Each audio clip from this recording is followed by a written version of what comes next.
Olá, minha gente. Então, tudo certo? Então, viva. Pessoal, vamos resolver uma questão da prova de física do vestibular seriado da UPE. Processo de ingresso 2021, segunda fase. O SSA 2. Porém, antes de ler o enunciado, quero te fazer aquele velho pedido.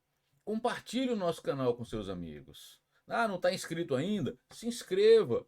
Ative as notificações. Porque quando eu postar uma aula bacana, você é notificado, pode se organizar para assistir a aula e fazer o estudo do tema. E se gostar da aula, deixe o seu like. Para você isso é nada, para o nosso canal é muito, mas muito importante. Combinado? Muito bem, vamos lá para a leitura do enunciado. A atmosfera da Terra pode ser considerada uma máquina térmica. A energia solar é absorvida, em média, a uma temperatura mais alta que a temperatura na qual a energia da radiação infravermelha é emitida de volta ao espaço. Portanto, de acordo com o conceito de motor térmico, existe energia mecânica disponível que é utilizada para impulsionar a circulação da atmosfera e dos oceanos. A aplicação mais simples é que a luz do Sol é absorvida na superfície, onde a temperatura média é 288 kelvins, e o infravermelho é emitido para o espaço a uma temperatura média de 255 kelvins. Isso implica que a eficiência máxima do motor térmico da Terra é igual a 11,5%, sendo limitado puramente pela diferença de temperatura entre a superfície e a temperatura de equilíbrio radioativo. Essa diferença é resultado do efeito estufa. Portanto, nesse conceito simplista, quanto maior o efeito estufa, mais energia mecânica que teoricamente estaria disponível. Como resultado, com o aquecimento global, a eficiência deve aumentar. Com o aquecimento de superfície de 4 graus Celsius, a eficiência aumentaria para X, o que significa que a circulação deve se tornar mais energética, com a intensificação de fenômenos meteorológicos, a exemplo de tempestades severas, inundações, vendavais, ondas de calor, secas prolongadas, entre outros.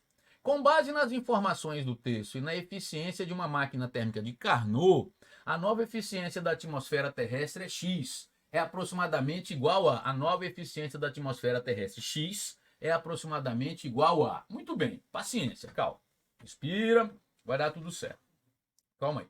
Uma máquina térmica, ela recebe calor da fonte quente, rejeita calor para a fonte fria e a diferença é a energia para realizar trabalho. Ok? Recebe calor da fonte quente, rejeita calor para a fonte fria e a diferença entre o calor recebido da fonte quente e o rejeitado para a fonte fria é o trabalho.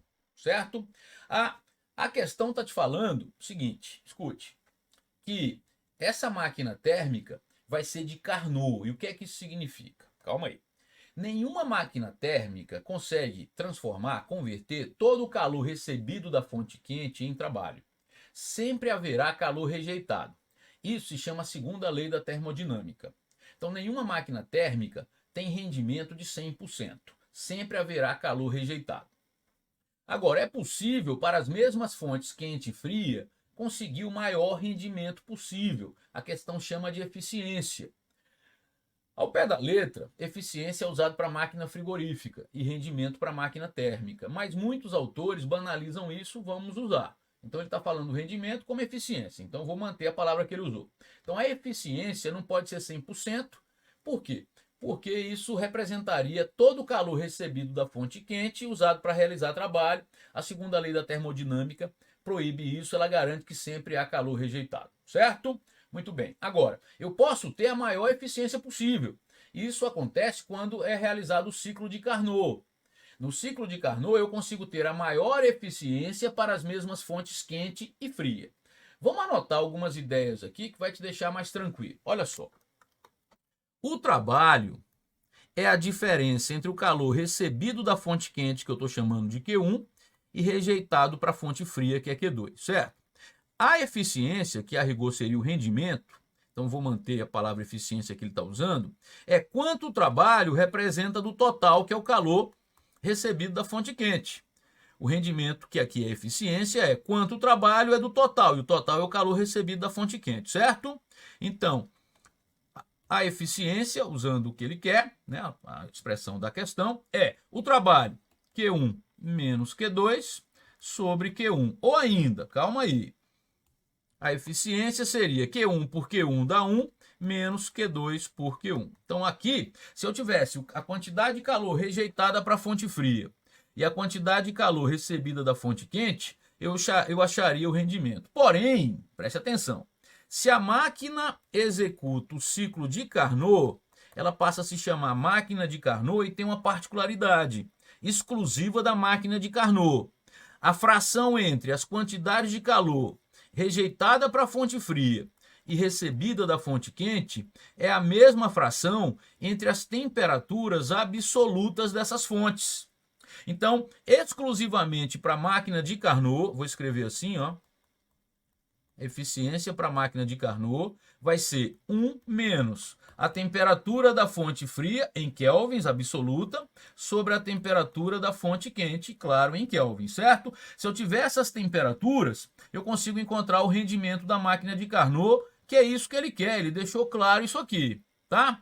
Ele te dá um primeiro rendimento, preste atenção agora, uma primeira eficiência, como ele fala, né, de 11,5%, porque ele usa para a fonte quente 288 kelvins e a fonte fria 255 kelvins, certo? Aí tem uma história de aumentar a temperatura da superfície em 4 graus Celsius. Então, se mantém a temperatura da fonte fria em 255 kelvins e aumenta a temperatura da fonte quente em 4 graus Celsius.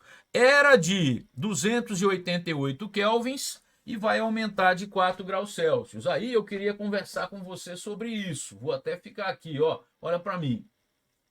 Olha, a questão está querendo te induzir a fazer uma conta desnecessária. Escute, as escalas Celsius e Kelvin são centígradas. Entre os pontos fixos tem 100 unidades. Celsius, por exemplo, no primeiro ponto fixo a pressão normal, que é o ponto do gelo, é 0 graus Celsius. O segundo ponto fixo em pressão normal, que é o ponto do vapor, 100 graus Celsius. Veja que tem 100 indicações. Escala assim é centígrada, a Kelvin também é. Como as duas escalas são centígradas, Celsius e Kelvin, ela sofre a mesma variação. Então, quando você diz que variou de 4 graus Celsius a temperatura, ela também variou de 4 kelvins. Então é isso que você vai usar, você não vai entrar na do problema não, que ele está querendo te induzir. Então vê só, a variação de temperatura, você viu que ele deu em Celsius de propósito, mas uma variação de temperatura de 4 graus Celsius é uma variação de temperatura de 4 kelvins. Como a temperatura da fonte quente vai aumentar, era 288, vai aumentar em 4 kelvins, a temperatura da fonte quente vai ser 292 kelvins, certo? Com isso, vem aqui, o rendimento da máquina de Carnot agora vai ser 1 menos temperatura absoluta da fonte fria, não mudou, tá lá, aqui ó, 255 kelvins, devagarzinho para você não ficar tonto, 255 kelvins. E a nova temperatura da fonte quente, que aumentou em 4 kelvins, 292. Então, a eficiência vai ser 1 menos 255, pessoal.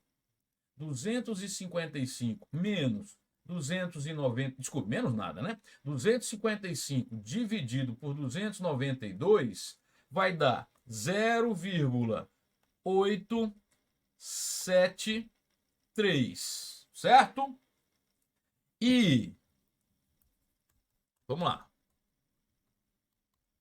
1 menos 0,873 dá 0,127. Só que eu quero em percentagem, as respostas estão em percentual.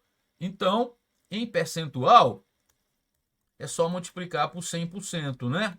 Dá 12,7%. 12,7%, gabarito letra C, gabarito letra C. É isso, deixo para você aquele forte abraço, o desejo de um excelente estudo, até a nossa próxima aula.